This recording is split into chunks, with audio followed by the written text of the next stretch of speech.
In a small, isolated town nestled deep in the woods, there was an old, abandoned house on the outskirts that the locals called the Hollow House.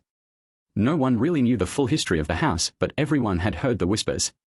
The stories told of a woman named Eleanor who lived there long ago. She was a reclusive artist, and rumors spread that she dabbled in strange, occult rituals. One night, Eleanor disappeared without a trace. The house was left untouched, but people claimed that on moonless nights, they could hear faint whispers coming from the windows or see a shadow moving behind the curtains.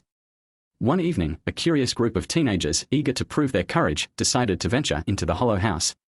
They crept through the dense trees and finally stood in front of the decaying structure, the windows black and lifeless, the door hanging ajar. Despite the chill in the air, they pressed forward, each step resonating through the silence. Inside, dust clung to the furniture and faded paintings adorned the walls.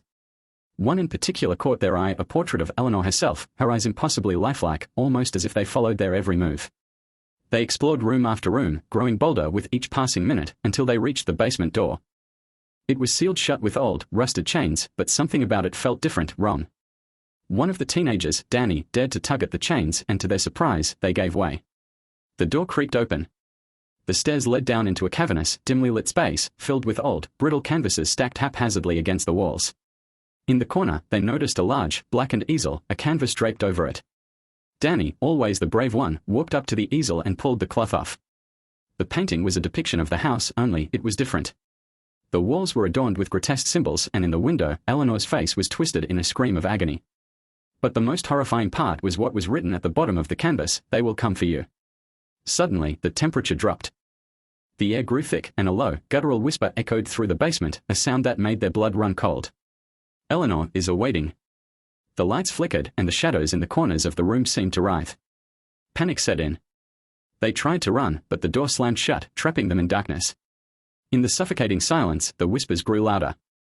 Eleanor's voice, distorted and warped, could be heard clearly now, filling their ears. "You shouldn't have come." Then, one by one, the teenagers vanished, pulled into the shadows, their screams muffled by the oppressive darkness.